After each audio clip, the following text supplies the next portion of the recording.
Good afternoon, ladies and gentlemen. Joining us via multiple social media platforms. My name is Dr. Fundile Nyati. Welcome to the Dr. Fundi channel. Today, we have an interesting discussion. I've got two guests who have joined us today. Utulisile Mhlungu and Ulikhanyiso Bingwa. Both of them are mental health advocates.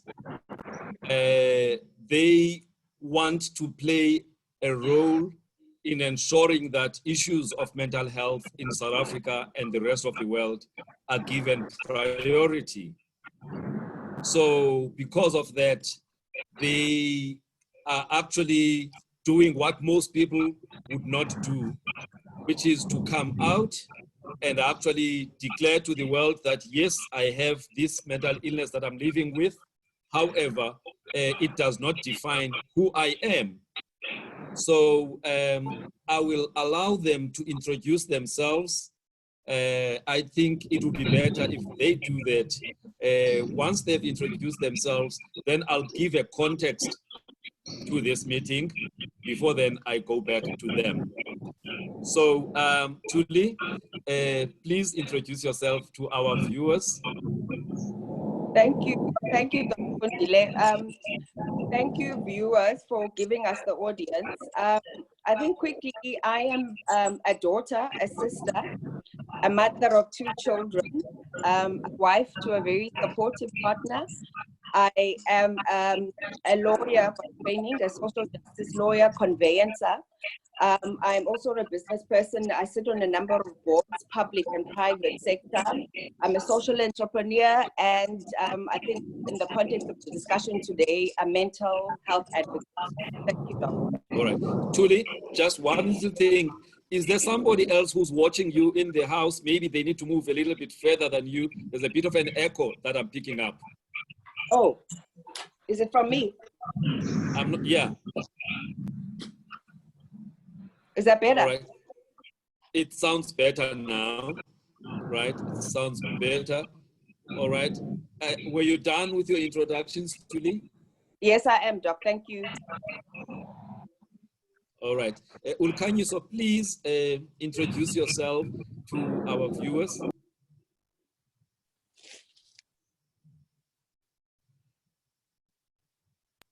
Sorry about that. Hi, Ulukhanyiso Bingwa. My second name is Thabisa. And you know, the significance, I just wanted to introduce myself in terms of defining my names. Ulukhanyiso being you are the light, and Thabisa being make me happy. And that is what I'm trying to do with being a mental advocate. I'm 25 years old.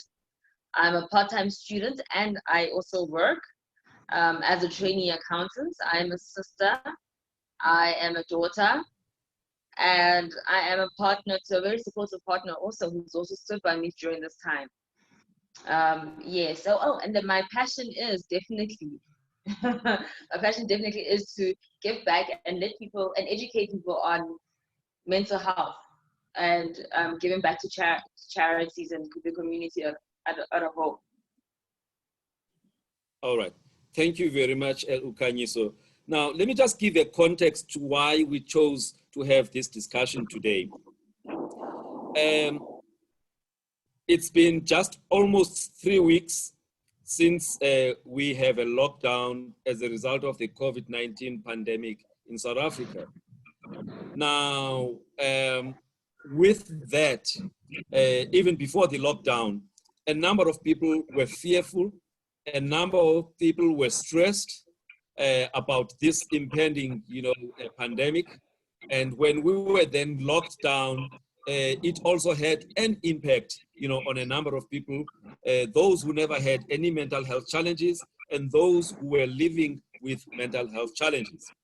Now, I thought before we have our discussion, let me just look at if there's any research that has been done elsewhere in the world relating to COVID-19 and the psychological impact that it might have on people. So I came across a study that was done by a gentleman called Huyen Wong and others in China. They did this study between the 31st of January this year and the 2nd of February this year. They had about 1,210 responses in their study. Out of, they had 1,210 responses. And what they were trying to look at was, what are the immediate psychological responses and associated factors during the initial stages of COVID-19 epidemic amongst the general public in China. And what came out of the study was that 53.8%, just about 54% of people reported that they had a psychological impact that was moderate to severe. 16.5% reported that they've got moderate to severe depressive symptoms. 28.8% reported that they had moderate to severe anxiety symptoms. And just about 8.1% reported moderate to severe stress. But obviously this was not uniform. There were variables in terms of gender, whether one was working or a student, and whether there are any other physical illnesses that a person had at the time. So the point I'm trying to make, therefore, is that there is definitely a psychological impact as a result of the pandemic. It was found in this study in China, and I'm sure in any other country that has already been hit by the pandemic, there was that. And so even South Africa is not immune to that situation. And that is why I then decided that let me invite these two mental health advocates to actually come and share with us whether in their own situation there is any change or impact of the pandemic in their day-to-day lives since we had our first case here in South Africa. So I will start with Thuli. Thuli is an eloquent speaker, so you are going to enjoy her. The same goes with Ulukanyiso. Now, Thuli, I just want you to just maybe share with the viewers your journey on issues of mental illness. Thank you so much, Doc. Just to give context maybe of my journey, I was diagnosed with what the doctor then called borderline bipolar, and I've subsequently found out that it's bipolar 2. And this was in 2011. And I only, to be honest, started complying 100% with the regimen that was suggested by my my doctors, my psychiatrist, and my psychologist in 2016. So I think from 2011 to 2016, I was really more than anything, I think self-shaming. I didn't want to admit that I was living with a mental ill health issue. So 2016 is when I really started, I think, the journey of taking responsibility for my own mental health.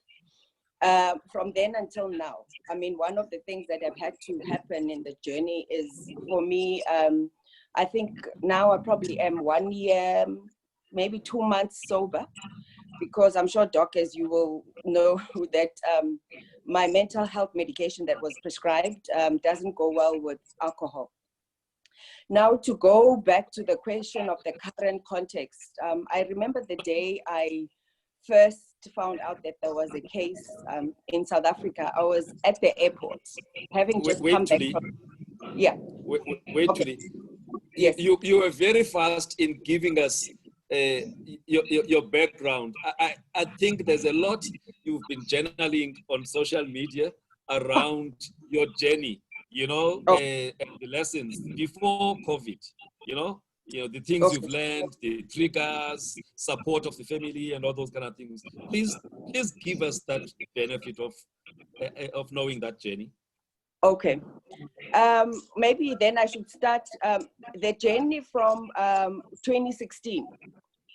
because I think that becomes important. In 2016, I think I had something, an event that one day I will talk about that triggered me having to take responsibility for my own mental health. The funny thing is, you know, I'm married to a doctor who has a very good understanding of mental health issues. And for me, I was prescribed medication for my mental ill health, which is bipolar 2, and the doctor told me that I was on dual medication. So they gave me an antidepressant and what they called an antipsychotic to balance me. And the funny thing is that that medication was sitting next to my bedside, because when I got the script, I got the medication and it was sitting on my bedside. And I was not taking it specifically because when I went to consult with my doctor, or the psychologist or psychiatrist who gave me the medication said the after effects of this medication or the side effects will be that you may gain weight. So my thinking at the time, you can imagine, is I'm already having issues with depression, with vacillation of moods, and then you go to a doctor asking for help and they add another issue, which is for a woman, weight gain. So I think the minute I heard weight gain, I decided I'm not taking the medication. So fast forward to 2016, I had started having severe, panic attacks. And I remember the defining moment was when I had a panic attack in the car, driving with my children. I had just picked them up from school. It was such a bad panic attack that I had to stop, and get on my knees to breathe. And I was with my son and daughter at the time. So we stopped. Fortunately, I was close to my mom's house, and then we came back home. When we came back home, I was hoping that my children would not say anything to my husband. But children are children. My son's middle name is Deniso, which means that the truth. So he always tells the truth. So he then says, Dada, I want to tell you something interesting happened. Mama had a panic attack, and, it was such drama in the car. Fast forward, when we had the conversation with my husband, his position was that of tough love. It was, Tuli, we consulted a doctor, we consulted a psychiatrist, we consulted a psychologist, but you refused to take medication and comply with the regimen prescribed to you. So I am feeling helpless. I don't know what to do. But the one decision I'm going to have to make, which is that of tough love, is going to be that I have to remove the children from you. You can't drive and put the children at risk. So I can say, Fundile, that was one of the biggest defining moments of me taking responsibility for my own mental health. So from 2016 until now, it's been quite a journey of, taking responsibility. And what I discovered in my journey is that for me, it was not really stigma from the outside that got to me.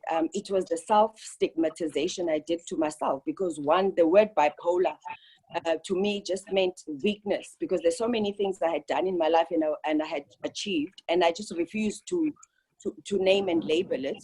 And then the second thing was the pill shaming. I pill shamed myself because I just couldn't understand that, I'm one of those people who have to take medication for their lives to be a lot better. So from then, I have been 100% compliant. I've tried, I take now my medication. I realize that my medication is my mental health ally. I take my medication religiously. I set a timer. I take it at the same time. I've had to understand that, my medication is not the happy pill. The happy pill is actually the exercise, which is what I learned. So I exercise so that I can get those endorphins. So I had to change my life. Now I'm actually addicted to the right thing, exercise. I realized that alcohol, I've been told this, I cannot take my medication and then take alcohol. I continued to take alcohol until I got to a point where I noticed that my speech was slurring. It would slur a long time after I'd taken alcohol. And then when I went to my psychiatrist to tell her, she said, can you just quit the alcohol so that we can know whether your medication is working or not? I quit the alcohol, and then I found out that the combinations that the doctors had for me was, I cannot overstress the support that I've had from my family, because from day one, I just decided to be open with my husband about it and my children, which was the hardest thing. And that was the best thing I think I did, because I then realized how much I was affecting them, especially when it came to my moods. You know, my daughter recently wrote me a letter to tell me that, you know, there was a time when she was growing up where she wished that she would stay home and come back late home, because sometimes I would get so angry that she didn't even know what would set me off. She just felt like she couldn't please me. Of course, at that time, I didn't know that, you know, that was what was called hypermania at the time. So I think I will leave it there, Doc, so that I give an opportunity for my facility person to speak. Thanks. All right. But just before Ulukanyiso, just to close the loop for people who may not understand what bipolar mood disorder is. Now, bipolar mood disorder, it's a mental health condition that causes extreme mood swings that include emotional highs, which we refer to as mania or hypomania, right? So imania encinci kanye nemania enkulu, right? And also lows, which is depression, all right? So a person experiences both poles of extreme emotions in general. Now, so that is the definition of bipolar mood disorder. It is actually a lifelong condition, treatment, therapy, all right? So I think that's important. And Tuli mentioned that she has got type 2 bipolar mood disorder. There's two types of bipolar mood disorder. There's type 1, where a person has at least one manic episode, all right? So an episode of overexcitement that is preceded by hypomania or major depressive symptoms. It may go with some psychotic symptoms as well. Whilst bipolar 2, which is the one that Tuli says she suffers from, a person has at least one major depressive disorder episode and one hypomanic episode. However, it is rare for them to have a full-blown manic episode, all right? And one thing that is important about this is that it causes unpredictable mood, and it also causes unpredictable behavior. And it may cause significant distress and difficulties in one's life. So that's just a summary of what Tuli was talking about. So let's go to Ulukanyiso. Ulukanyiso, can you please just tell us about your journey with mental illness? Thank you so much, Doc. I don't know if you can hear me. Very well. Perfect. All right. My journey with my mental health was actually a very long one, for the fact that in high school, I used to be very anxious. And I used to say to my mother each time, Mama, I'm anxious before every test, and so forth and so forth. And I realized that, you know, just rescue drops was not helping me.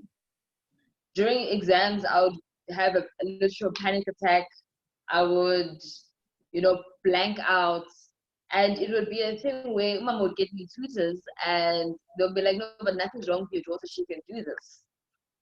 But every time that, you know, I would not do well in a test or something, it would get to a point where I would not self-harm per se, but I'll start to self-punish. Like in the days of the slaves, where on their back with a shambok. I would rather take a bout and hit myself in my back, you know, to feel the pain. For me, the emotional pain was too much, so I didn't know how to deal with it. And also the emotional pain of my mental health, my mental illness really came for me in varsity, where I really felt the fact that um, I didn't have a relationship with my father. I was very triggered by hearing his name. If anybody said his name or something, but I would lie and say no, I'm indifferent. But what I see now is that since I went for help at a Kiso clinic in Parktown, where the doctors felt that at this point my depression was just not moderate anymore, but got severe points. I used to drive to work because of workplace bullying, crying, having anxiety attack, driving to work every day. In the first 2 hours of work, I would have a panic attack where I can't do anything, and I'll be shaking at my desk. And I have a boss that's very not very, you know, she triggered me in ways that I didn't realize that she was triggering me every day. So it got to a point where it got so bad that my psychologist was like, no, we cannot give you antidepressants that you're having anymore, to get my GP. And they sent me directly to a Kiso clinic, where I was there for 21 days. And I must say, on the first day, it was very hard, because I was still in the place of, why am I still alive? Why am I still here? You know, I've already been rejected as a child, you know, abandoned by my situation with my father.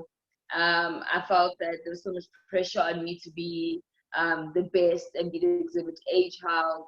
I had so much pressure that I had to be perfect. I had so much pressure that I actually didn't even have confidence in myself.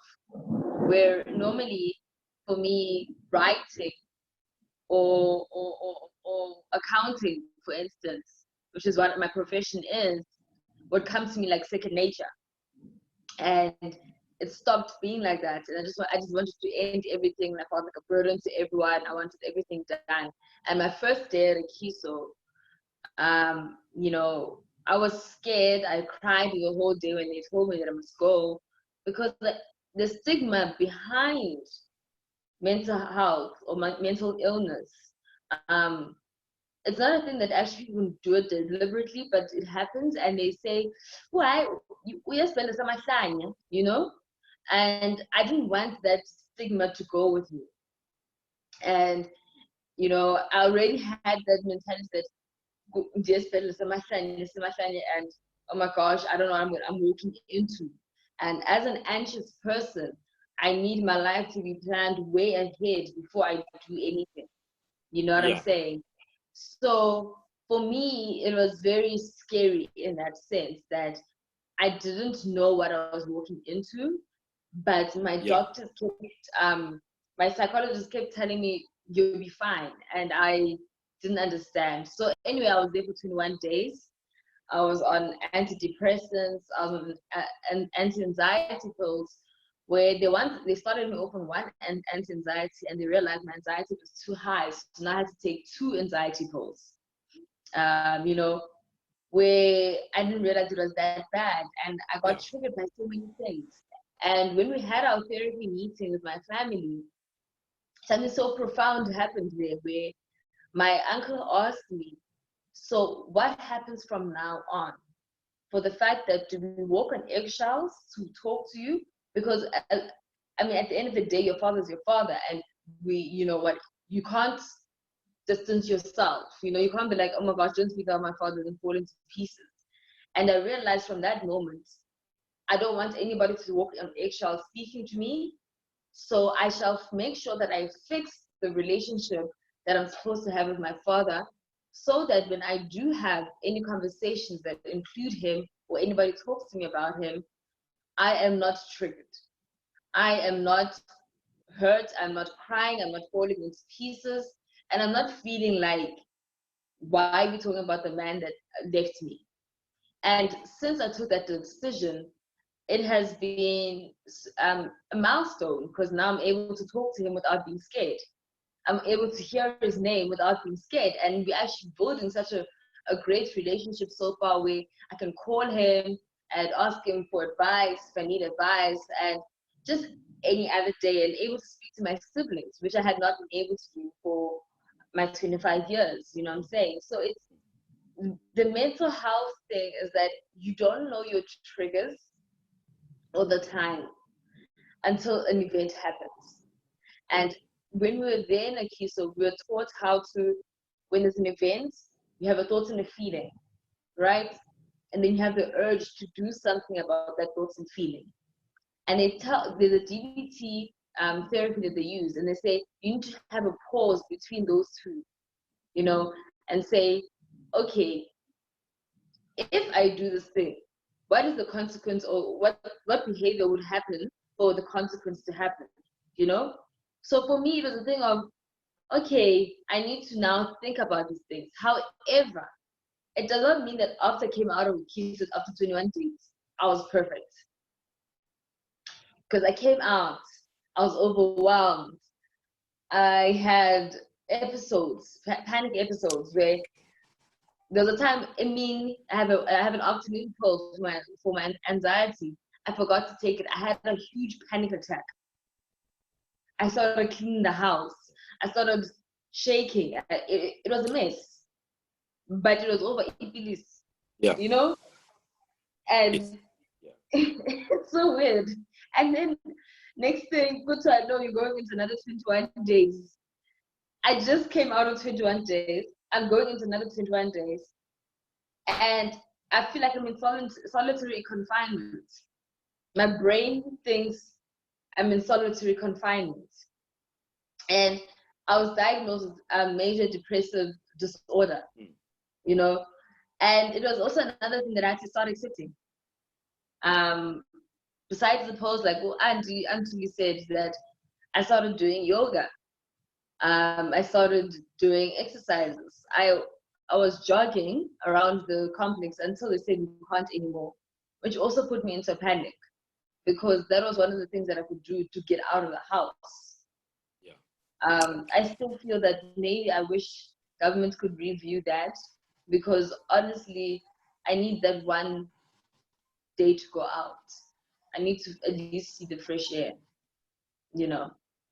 Yeah, that's my journey so far, and I'm still walking it.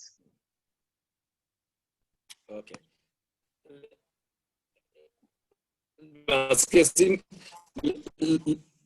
Yeah, we're gonna get to is affected you, but I just like I did with Utuli, I just want to quickly summarize major depression. After that, Tuli, you're gonna come back and talk to us about how have you been impacted by the lockdown and everything around that. All right. So I thought it's important just to use this opportunity to just share some info about major depressive disorder.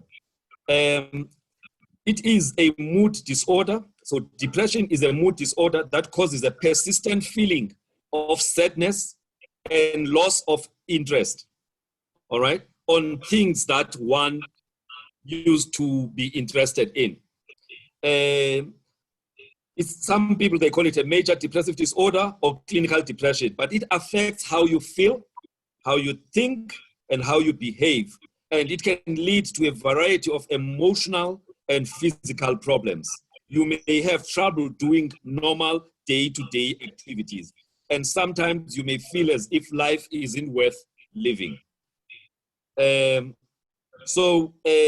Depression may also at times require long-term treatment, but the symptoms really, feeling of sadness, tearfulness, emptiness, hopelessness, anger outbursts, irritability, frustration over even small matters, loss of interest in activities that one used to enjoy, hobbies, sports, sleep disturbances, insomnia or sleeping too much, which is called hypersomnia, tiredness or lack of energy, even to do small tasks, appetite changes, either low appetite or very raised appetite, anxiety, agitation, restlessness, slowed thinking, speaking, or body movements, feelings of worthlessness or guilt, fixation with past failures or self-blame, trouble thinking, concentrating, and making decisions and remembering things, and frequent and recurrent thoughts of death,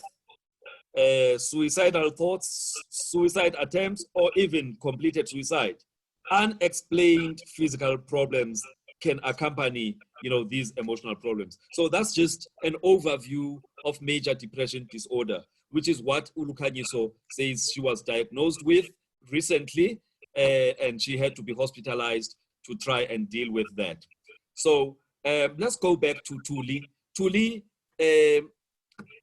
we were cruising nicely, year 2020, everything going well, your condition nicely controlled. And then state of disaster happened. Take us from there. I actually remember the day, Doc, that I heard that there was the first case in South Africa. I had just, I was in Johannesburg at the airport when I saw that in the news, and I had just finished the board meeting. I sit on the board of one of the aviation companies, and we were discussing how Italy had impacted the aviation industry, that it was having a knock-on effect on our business. So I think my anxiety started from there. But at the same time, I still had that level of hope because we didn't have a confirmed case in South Africa. I get to the airport at the lounge, I'm looking for my gate number, and then the news comes that there's a case in South Africa. You can even feel in my speech, because when I start to be anxious, then, my heart starts racing. I think my heart started racing because I think, like Umdanam has said just before, it becomes a trigger. Because for me, one of the triggers is when I feel like I'm not in control. I start feeling, anxious. Because of my journey, with my talking therapist, I have come to identify anxiety as an ally of mine. She taught me that anxiety is my body's early warning system. That is, So I remember going out onto the flight. So you at the airport, at that time, it was not even clear where I think that the first case, they weren't clear whether Uwambe through the Johannesburg airport or Durban. So I think that heightened my anxiety because I was thinking, something is going to happen to me. And you can imagine what happens from that time. People start having conversations about it. We didn't know much about it. So everybody had an opinion of what it's going to mean. And it was all doom and gloom. I think from that moment, just from the Johannesburg airport until I got home, the conversations of people, the news, and everybody having an opinion and everybody scared. At the same time, our chairperson called me saying, did you hear? It means that our business, in the aviation industry, obviously we were major impacted. So again, now it talks to my bread and butter. So again, it was another anxiety. Until I got home, I remember I got home and then it hit me that, wait a minute, I am married to a doctor, which means that he's in the front line of this thing. And one thing I've learned as well with bipolar disorder, I 10x everything. So everything is times 10 for me, what I feel. And for me, my mind was already going that I'm going to die, I'm going to lose my children's father and Yonke Londo, until I was able to pull myself towards myself almost, and remember some of the tools that I was given. And the first thing I actually remember doing that night when I decided to pray, I saw somewhere where somebody said, the word emotional contagion is sometimes more contagious than a virus.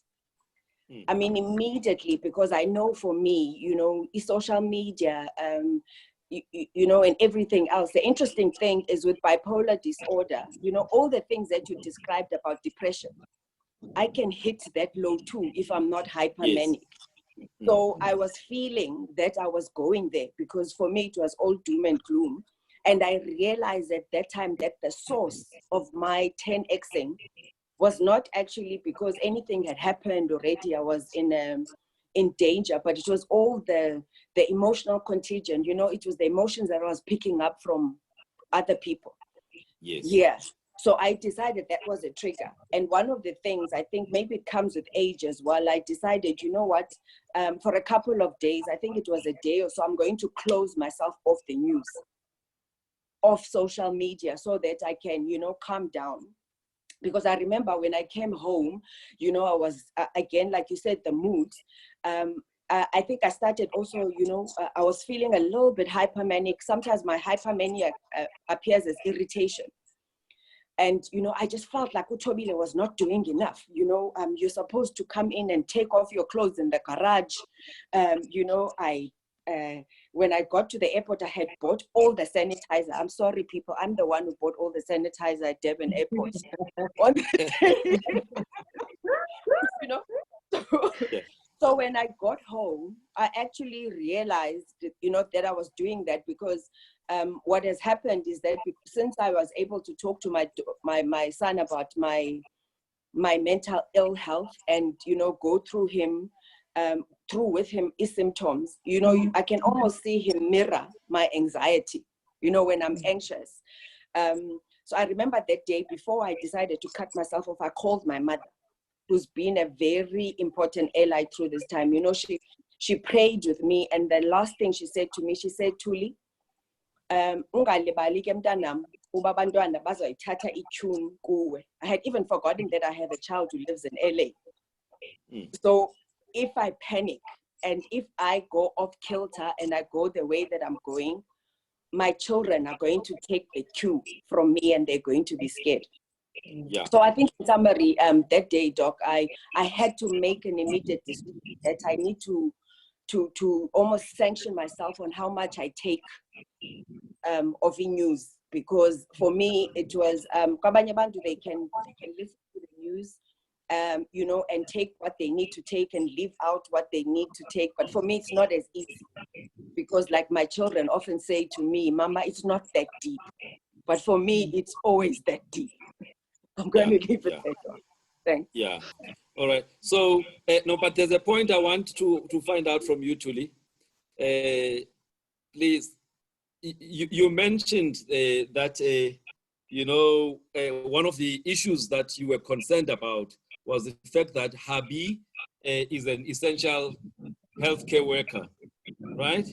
And obviously there is then the risk that in the course of him doing his work, he might get infected, which obviously, you know, brings, you know, the situation very much home.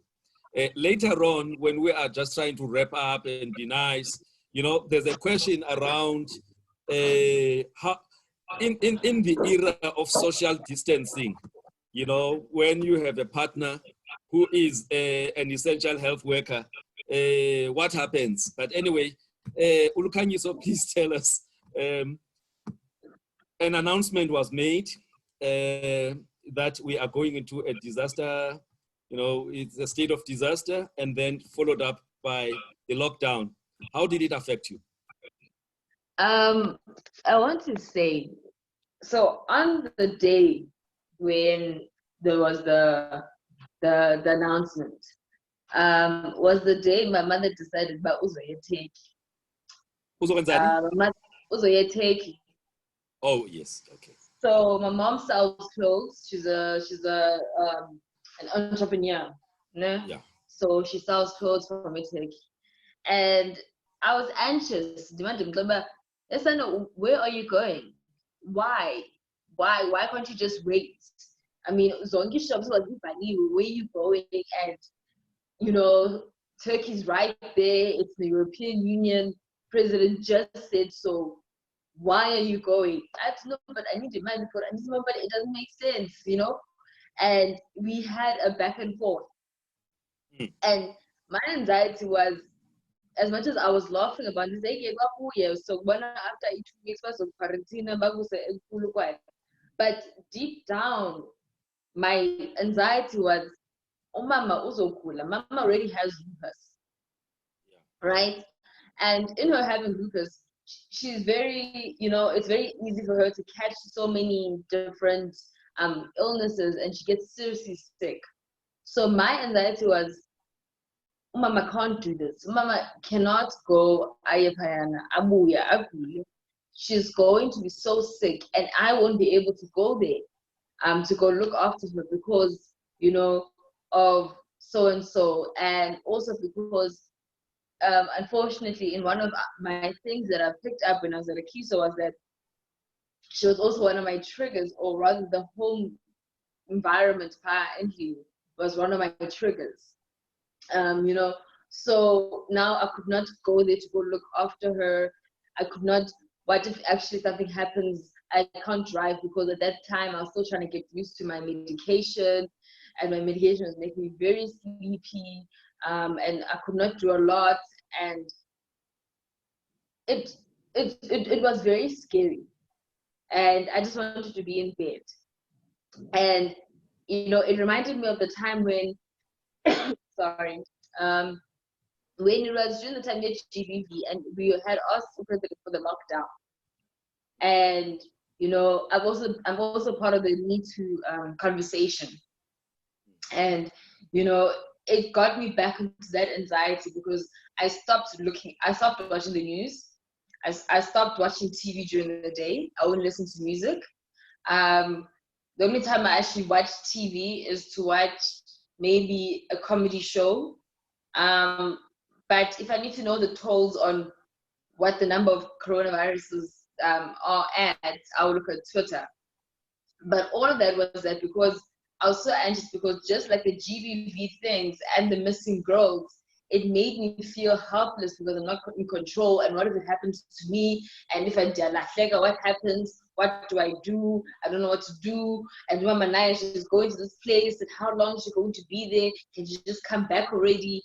And it was a lot. It was a lot, and it was during the time when I had just gotten back from my Keso. And you know, and all I wanted to do was cry and, Mama, why would you do this? Because she left for Turkey before I got out of the AKS. Yeah. And I started having a panic attack. I could not sleep. They had to give me my sleeping pills, and again, they had to give me my anxiety pills later on just to get me to sleep. My IBS flared up. It was a mess. Yeah. And my therapist at the time, I'm not a very artsy person. I mean, I'm an analytical person. So what to go doing? I want you to do a collage without thinking. Just cut out pictures and put them on a page and so forth. And you know, I did it, and you know, one of the words that popped up for me in that collage was closeness. And with this COVID, we don't have that closeness with our family right now. We depend on seeing each other via Zoom or Skype or a video call, and it does not work for me. I miss my mother's cooking. I miss my grandmother's amakunya that I can't even eat because I'm gluten intolerant, but I miss those things. I mean, Easter Goku, I wanted to cry because I'm used to having Easter with the family, and we do a treasure hunt. And it hit me that as Jensek, and I'm gonna be at home and not have any of those things. So my therapist told me, you know, start getting things to help you cope with these kind of things. But like Antuli said, we take whatever that happens around us and we make it times, maybe I don't take it times 10, maybe I take it times 5, you know. But at the end of the day, I'm panicking, I'm crying, I'm irritable, I'm shouting, I'm cleaning, and I'm doing a proper spring cleaning. As small as I am, you say, against the wall. To clean and even the house must be spotless, because at least if something is spotless and I can control the space, then I am fine. And at the same time, because I'm a part-time student, I have assignments. I could not do assignments because my brain was not working. My brain did not want to work. My brain was in a slowdown. My brain is still in a slowdown. my brain is scared that do I still have a job at the end of Yonke Land? You know, it's a scary thing, but I'm trying each day. I do my yoga each day, and I'm starting to feel like I'm getting more, you know, into the exercise thing. Since we want to exercise every day because it's the only thing that's gonna keep me going. It's the only thing that, you know, let's say I'm gonna do leg day today. I'm doing leg day today. You know, yeah. Thank you so much, Dr. Young. Yeah. All right. So, Julie, let's go back. So we are now in lockdown. How has it affected your day to day? Oh, I think Imina's funny, Doc. Yeah. You know, I have some good days, and I have some not so good days. I think yesterday was one of my not so good days. And then I think you receive a call from me on a day that's not so good from me. Yes, actually that call helped me a lot, because after you called, and I'm sure you heard when you spoke to me, I was actually in bed and I hadn't woken up the whole day. Something that I'm learning is okay. But after you called me, I actually decided to wake up and go and do my skipping challenge. I did 3,000 skips. Now, what happens when that also becomes complicated, because when you're going to wake up and do 3,000 skips at 9 o'clock at night, you know, sometimes, you know, my husband jokes, my hypermania, or the obsession. So now I woke up 9 o'clock. After you called me 9 o'clock, I went and I skipped 3,000 skips. And as a result, I'm lalang, because you can imagine. So because I had done that. So it's one in sync, because one of the things that I had recognized as an ally, even that before COVID, was a routine. You know, the thing of being able to wake up and know what you're going to do, because it kept me going. So so that the routine part has affected me a lot. So and also up in Gini, I'm seeing that you know, I have to talk to myself all the time. That isn't like she was saying, you know, sometimes families trigger. Is a trigger. You know, like I said, mama. I've got a son who lives with us. For example, what happened this afternoon, just when I was preparing he got into the kitchen, wakupi bacon yonke waifry. Now, immediately, that was a trigger for me, because it's taking me out of control, because the bacon breakfast, for me, it's that deep. You know, and how I had to control myself, I had to actually get up and walk away, because I could hear that, you know, and into overreact, bacon. So it has affected me, because I'm not used to them being around the house, and it's almost like turn the volume up on how my mental ill health affects them. So in terms of relational, you know, there's you know, when I want to lash out. And I almost have to do what she had shared earlier on. She said she learned Aki, so that, you know, you need to give yourself space between the event and how you react. Yes. So how I did that I had to walk away from him making bacon, so that I don't come back, dim shout, because what was going to happen, when this African dim shout, and then by the time I come to the call, I'm off kilter. And then you know, so it becomes into and affected. So what I'm grateful for is, in the journey that I started in 2006, I'm learning these small tools. Like you said, this is a condition that I'll live with for the rest of my life. Yes. But I'm learning these tools. One of the things that I realized that I think from last week that I needed to do is curtains. Our curtains are very dark because they've got an under curtain, but the sun comes in. Yeah. What I have to do, I realized, as a trick, let me take out one of the under curtains, so that the sun has to come in, so that I force myself to wake up. Yeah. Otherwise, I can sleep the whole day when it's dark. it's just easy. So when the sun comes up and when my husband wakes up to go to work, I get up and I make the bed, so that I get out of the bed and then I sit somewhere else. But at the same time, when he wakes up, again for me, because he's waking up, it's another trigger again, because he's waking up and every time he leaves, there's an element of risk that he comes back with. In a business context, it's a risk that the only thing he can do is try to mitigate, but akazukwazi ukuyisusa. So yes, so I've learned that's a trigger as well, but you don't want him to be anxious.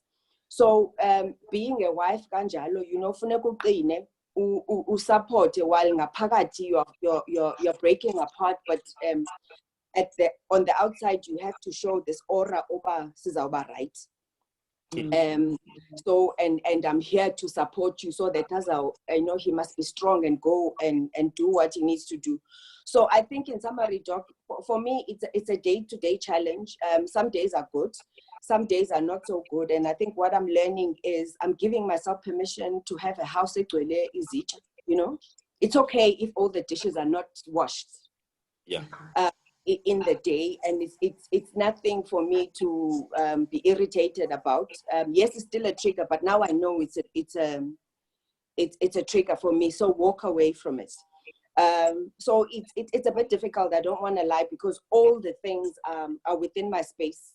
People are here, so I'm not just now managing my own mental ill health and myself. I have to manage how I am towards others all the time.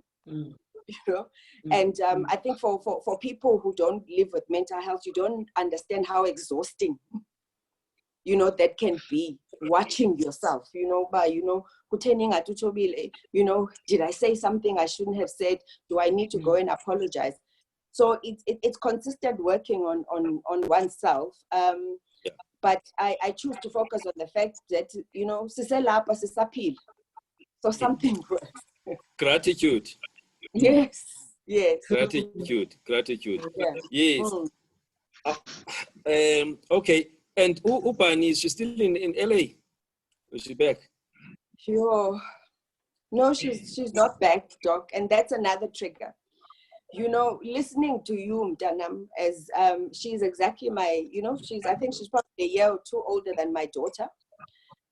So my daughter is sitting in LA. One of the things that keep me going is the fact that she's probably over day 30 of lockdown. She's in a flat on her own. She's asthmatic, so it puts her at a high risk. So I get scared all the time. I think about it, but in her strength and the strength of my fellow guest up, I gain so much strength from abantwana, because she's the one who keeps saying, Mama niku day ban, and I would say to her, siku day 8, and she would say, I'm on day 28, is all right. So the part of me can work as a mom, but if my daughter can do it, I need to do it. Because I can have human interaction that I consider as a trigger. Human interaction, that for me is a trigger. So she's still there, Doc, and there's uncertainty because of lockdown. But Lukanyis, how have you been affected, babe? Doc, with me, it's like I said, you come out of 21 days. Oh, how are you coping? Yeah. I've got my up days, I've got my down days, just like what Auntie said. And in doing so, we up days. I think it also, like Auntie was saying, her husband doesn't know if he hypermania or what. But I know that I don't go through the manias, but there are days where I'm extremely happy. The Fruitful Zonking Goma that my mother used to listen to on Metro, and straight after that, I'm tired. I crash, But since I've been in this thing, I'm not liking it. I won't lie. I'm not liking it. I try to manage. I push myself because I want to be normal, you know, because kunala stigma with our generation, you know, with the older generation towards us is that how can we have mental health issues when you yourself have not actually been through maybe apartheid or whatever, you know what I'm saying? So when you try to explain, but I'm not okay today, in the back of my head, I have a thing because I can't sleep all day because ndakhulisa kundlu ukuthi akulalwa all day funeka uphakame uwendlule ukline. You need to do that routine that's in the back of my head, but I know that my body and my mind is tired. My body and mind is not okay. And I remember there was a day lockdown, I think it was last week or the week before, I was having a complete depressive episode, you know. I self-harmed on that day, and I had not self-harmed for some time. And I check out because I wanted Pringles and I wanted snacks because I wanted something to keep me busy. Because when I eat wine guns, I don't think about that is wrong with me. I must just keep constantly eating wine guns. And I, first of all, like I said, I'm an anxious person, so it pulled me back because I was acting out of character. And downstairs, I park my car and I'm moving to go upstairs. This was up into my place, and I see a neighbor Opumayo and upete beer, and I decide I'm very socially anxious. I don't speak to abantu that I don't know. I'm very scared. And I went up to him, chap, do you have, you know, vodka? Do you have something for me? And he brought it, you know. But the whole thing started with, I needed to see my doctors urgently because I was having a literal breakdown on the Friday or Thursday before. And this happened on Sunday, where I decided to go to Woolworths and do all of these things. When Thursday and Friday, I was trying to get hold of my doctors, and of course, number busy. But in my mind, and I'm still dealing with the feelings of rejection, abandonment. She doesn't want to talk to me. She doesn't have time for this. I should just get over it. This is the reason why she gave them to me. I was a total mess. I was sending emails, I was sending WhatsApp messages, to the point where my psychiatrist, because I was sending SMSs to a personal number, which is overstepping the boundary that you put in place with your professional doctor, I started sending SMSs wanting her help go, you know, and I went to my psychologist, too many emails, the SMSs, and I was literally, I felt like I was losing my mind. And so I decided, then I finally had an emergency therapy session with my psychologist on Tuesday, and want to go, I'm about to take a coloring book,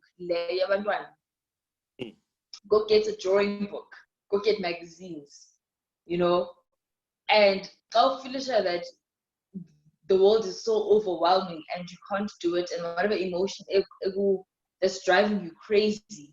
Like what Andrew was saying, Ezekiel, for me, Ezekiel cannot be a seeking for long because Umakuluam, who I stayed with for 2 years, would not allow that. My grandmother's got a bit of OCD, you know, so I've become like that also. I've got a bit of OCD now, but clean every day. So I just wanted to share with you guys that I did this collage, you know, in my days where I was feeling really, really down. And, you know, when I was doing this, I realized it is all the things that I used to like. Like I used to model. I stopped modeling. You know, I don't care for it. In makeup was the first time I don't know if you I made a joke to man makeup, you know. But it was one of those things where today, when you asked me and you spoke to me, and I said, definitely, because I needed to speak, because it is not, it's a constant journey. It's a constant trying to understand yourself. And it's a constant thing that you must also remember that your therapy team is there for you, but also at the same time, now always hold you accountable. You cannot have a bad behavior and say no because of mental health issues, you know? And I can't say no to the mental behavior, to the mental illness. You need to drop everything when I have my break, you know what I'm saying? Yeah. And being part of the millennial generation, we are also called the burnout generation, which is a generation that there was an article that was written in the New Yorker where they were saying that the burnout generation, which is us, the millennials, is the burnout generation from each generations up before, with everything that they went through. We are now the ones that are really feeling it, because now we have to live up to the fact that Umama had a house by the age of 23, or Umama could buy this and support a family by this age. Now I can't do that. I'm still trying to find my feet. Now I have the pressure of wanting to be like my parents, but also at the same time I have the pressure of wanting to be the perfect person and reach all these marks that all these billionaires and millionaires have reached, and I haven't. So you feel inadequate in the same thing. So the stigma is sad, and I want to continue to try and get that stigma out of the actually Black community as well, very much so. But it is okay. It is okay to listen to them. It is okay that you know, when this is happening, ask her to sit down, but what's happening if she's acting out of character, instead of I'm man, you know. So during this time, it's very difficult. It's I'm not liking it.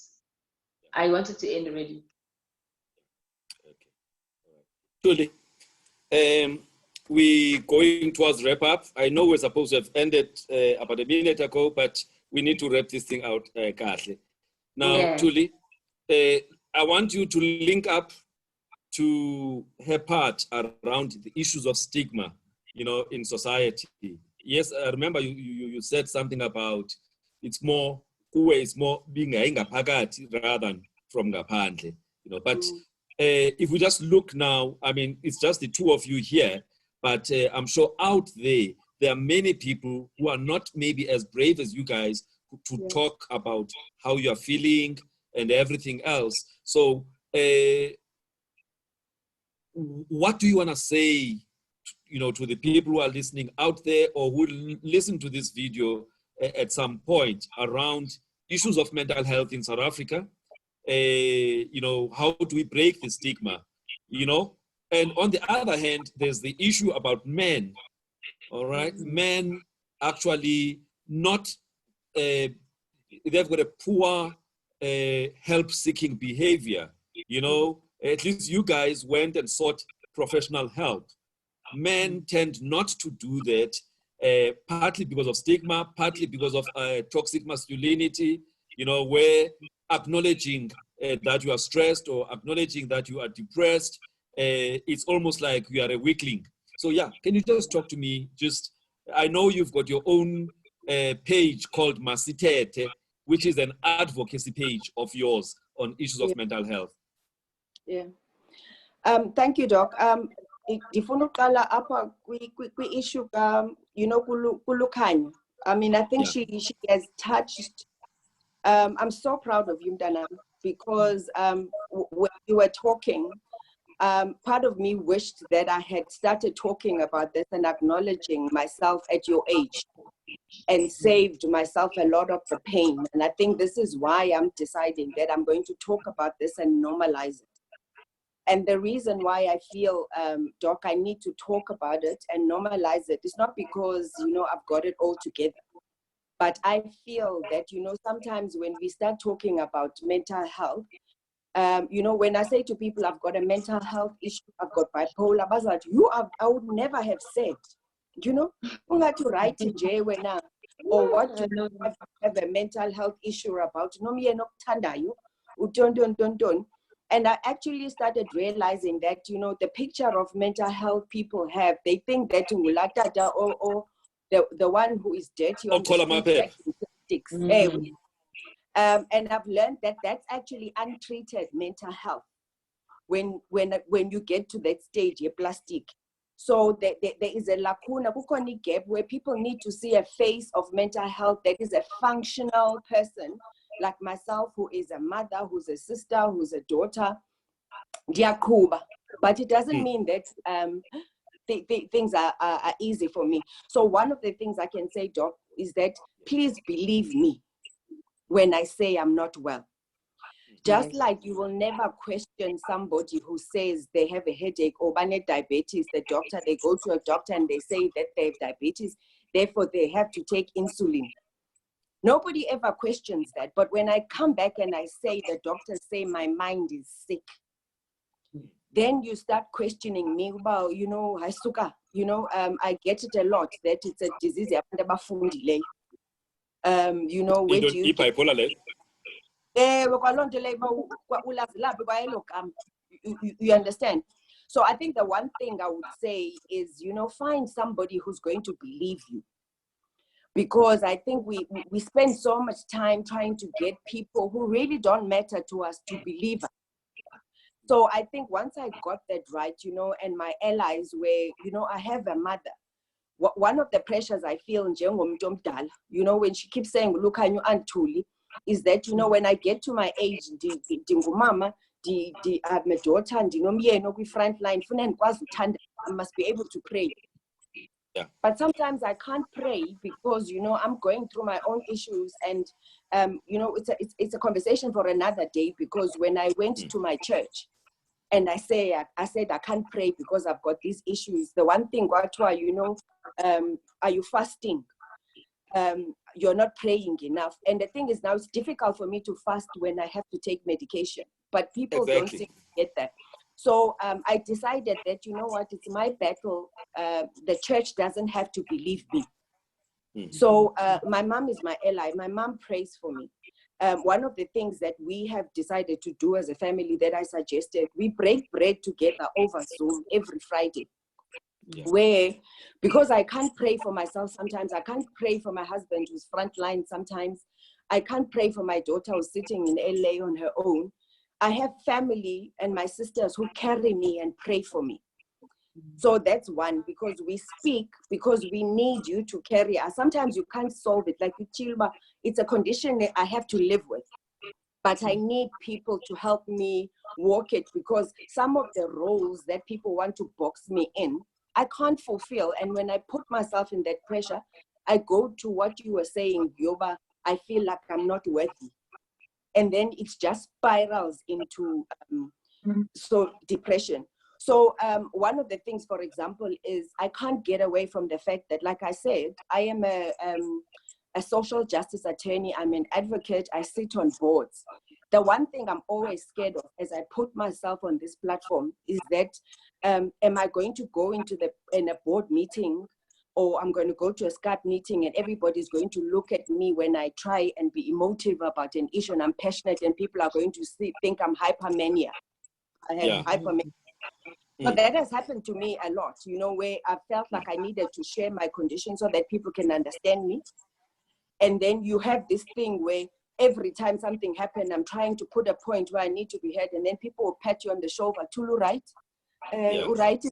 So for me, that's discrimination on its own, because you don't ask Fundile whether he needs his insulin every 5 minutes. So it's a risk that I feel that even as a mental health advocate, I'm putting myself forward to being discriminated upon. And one of the things I found is that because I call my, bipolar, Doc, I'm sure Uzo Vuma, people who live with bipolar, some of the most brilliant people I know, including myself, I may say so myself. So what I always say is that, I will say to people, I have a beautiful, busy, bipolar mind. Yeah. You understand? So they need to understand that we're going to balance, but you have no right to call me out in a meeting to ask me if I'm okay. You understand? Because that's a form of discrimination. So again, those are things that come out without speaking so much. Yeah. So one of the things, the question then I pendula, you asked me about, what I think about men. One of the things is what I notice is, you know, it's still seen as once you share as a weakness. So, but I'm finding from my experience, the minute I share, Mina, about who I am, and I think maybe my track record speaks for itself, because I don't look like I'm falling apart even when I'm falling apart, because I have things that I have achieved. I am finding a lot of inboxes from men who don't have courage to speak out like I'm speaking, that they have challenges, but they will inbox me or call me aside if I've spoken up in a meeting to say, listen, I'm struggling. But because of the role that we put on them, that, you know, you're a provider, you're the leader of the home. So if, for example, people here at home are scared that my husband is a frontline, I think his expectation on himself is that he can't be the one who's showing that he's scared, because then how does he lead? So I think that there's still a lot that we need to do, you know, to talk about it openly. Like I always say to my Tete, you know, we have to normalize, we have to educate, and we have to advocate. And where it starts, Doc, is platforms like you, where maybe next time when we have this conversation, there will be a male mental health user on the platform who speaks about their challenges, but also who can say, I'm the face of mental health, but I do have stuff together and call him a paper, but I do acknowledge that sometimes things don't go well. So the journey I think we need to walk, because even today, you know, when it's just me no Lucanyo, people will say, then I enjoy your mamali. You know, strong, we put that down and we do what needs to be done. But the funny thing though is that you guys seek help, you guys get some treatment, we delay acknowledging, we delay seeking help, and yet when it comes to completed suicides, we are actually the ones who complete suicide more. Why? Because by the time we seek help, it's too late. You see? So, Lucanyo wants to say something. I just wanted to say, also, continuing from what you're saying, is that the man goes and we as hide the yogas, and it becomes anger, and that's when we have the abusive men, or it becomes umdu who withdraws, and then sing a Bible, but Lomdu was, you know, and it's very sad, and it's much of a thing where it's okay to cry. It's there's actually an old song. There's an old song. Some of us who are on the other side of 40, there's a song that says, "Men cry too." You know, you go and Google that song. Men cry too. And if we could actually put that into practice. Continue, can you? So when we have men like that, and you know, and they also become fathers, and unfortunately some of them become deadbeat fathers, some of them become abusive fathers, some of them become absent fathers although they're in the home, you know, because they have not present with their own things. And now what happens is that now you have a broken nation of kids that, in as much as our mothers also didn't really know their fathers, but their fathers were actually kind of more there than our fathers, who are now even more deadbeats or whatever. And then it carries on the generational curse. Then the next guy is also like that. You know, it's a very sad thing, and I wish more men would speak about it. And it's not a thing, Kuti, just because you're the provider of the house or the man of the house, that now you do not have emotions. And like I say to my partner, I don't want someone who's going to be a robot. I'm not a robot, you're not a robot. You can't be in our robotic mind all the time. At some points, we need to be at our emotional mind, and some points we have to be in our wise mind. But being in a robotic mind every day does not work. It actually hurts you, and because I have been in my robotic mind for the longest of time.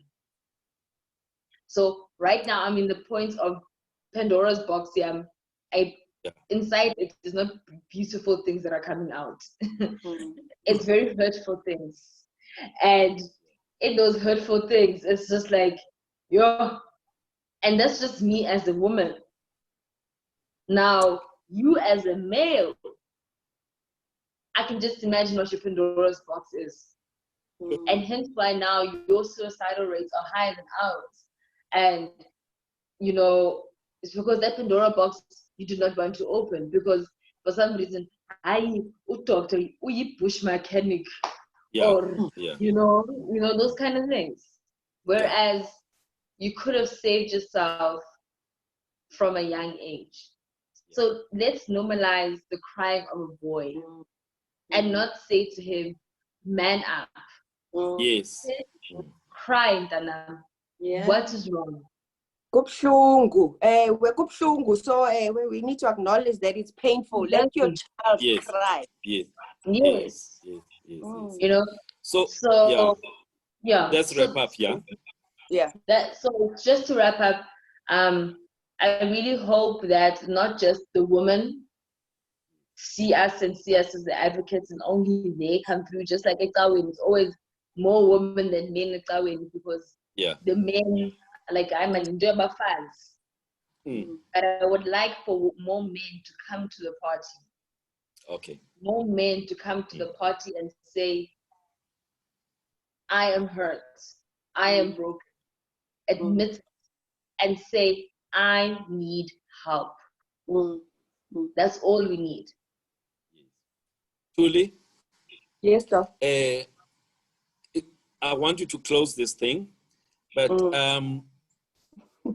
one of the issues around the lockdown has been a rise in domestic violence. All right? You know, people are venting out and they're beating out, their partners. I mean, here in Joburg, this past few days, police had to go to a domestic dispute somewhere in Polshof. And one of the policemen was shot dead by a colleague, a medical colleague, who was beating up, the wife.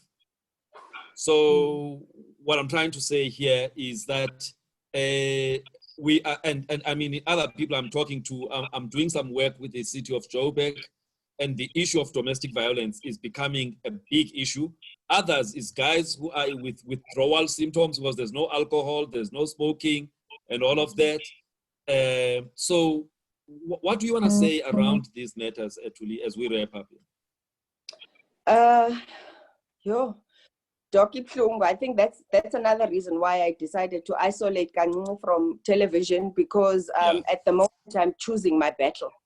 Yes. So I can only deal with one battle at a time. So that's one line I usually say to myself: choose a battle. Yeah. Yes. I've been hearing about those things. But the one thing is, every time I go into social media, there's a video on Kenda Ibona, Kukona, a father who was playing with Abandwana Baki. But it looks so unnatural because Abandwana Bamkelang. You see, one of the gifts I think when I talk bipolar has given me is to show me that you have to work on relationship. And it's been time because, mental ill health forces you to look at how you are contributing to the situation. And you need to build relationships over time. And I think for most of us, we are married, but there's no relationship. I can even feel it up Ekaya because, week one, although you love each other, you like each other, but being in each other's space 24/7 unearths root causes, because remember now they've taken away my tobacco, they've taken away my alcohol that numbs feelings. So now the only feeling I need to vent out the anger that I'm feeling.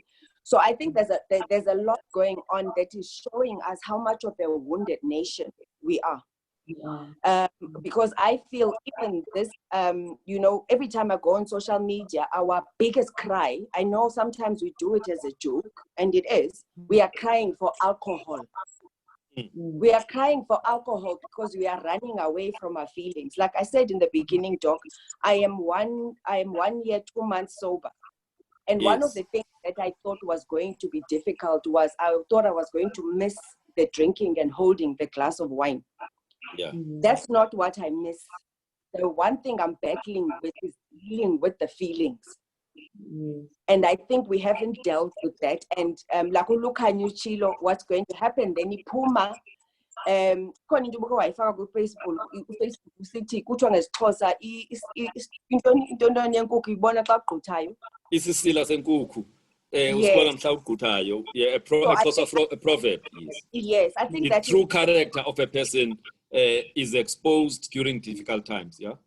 I think that is what is happening because remember, we were all caught off guard. Yeah. Our relationships were not where they are supposed to be. So we were not ready to be locked down together. So I think to wrap up, Doc, my prayer would be that we use to this time not only to deal with other things, but time to deal with relationships. Some of us will have to make those hard decisions of realizing that we are together, but there's no relationship. You know, do we work on this, or do we, after lockdown, being locked in by lockdown, we lock out? Because it's not healthy.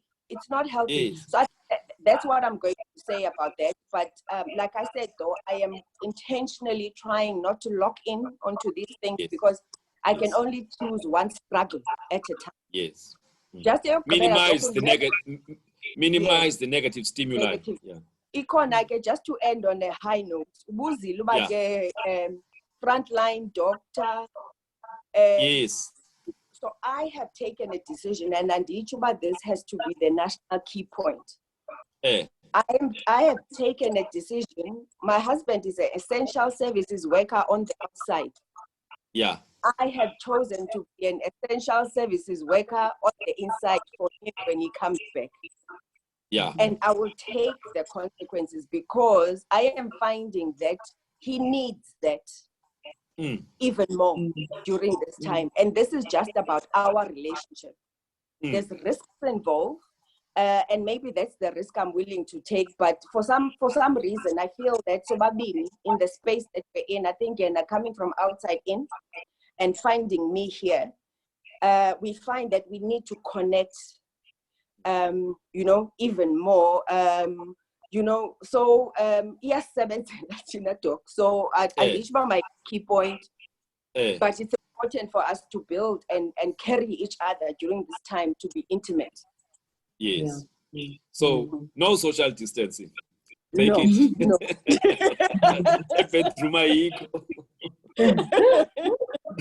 Yeah. Okay. Yeah. No, man, guys, thank you very much. Ulukanyiso, is there anything that you want to say for 5 seconds? For 5 seconds, quickly, I would like to say that everybody, don't forget the higher power in all of this. Yeah. Do not forget the faith that you need. Be emotionally and mentally strong. You need that higher power all the time, at all times. Even if you're praying umile by the kitchen, just that conversation with the higher power, always and forever. That's all I have to say. Amen. That's very powerful coming from such a young soul, you know. Some of us need to be reminded of that, you know, need to be reminded of that. And so thank you very much for that. Tuli, are you good? I'm good. Is there anything? I just want to say any parting shot?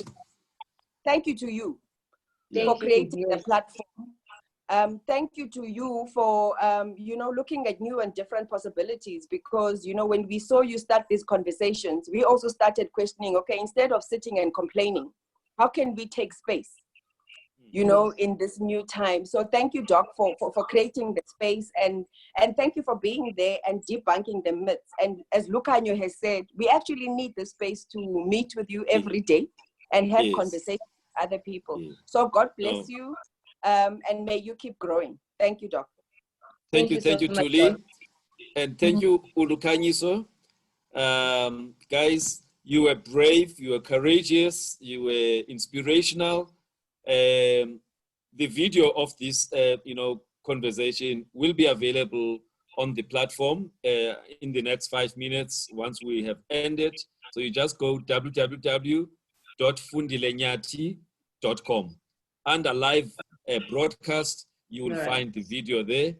And that's not just for you, but anybody who's interested, in this video, because at the end of the day, the purpose of this platform was to encourage conversations on issues that matter. There are not enough current affair programs, that deal with health issues in South Africa. And that's the purpose why I set it up. And I hope it will continue to be that kind of platform where we, at least, it's within my control. So I will make it available on matters of health. So thank you very much, but also thank you to the viewers. We have extended this by almost 20 minutes, which is taking too much of other people's time.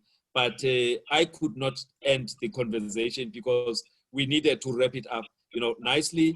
So thank you very much. In China, after they lifted the lockdown, the divorce rate went up.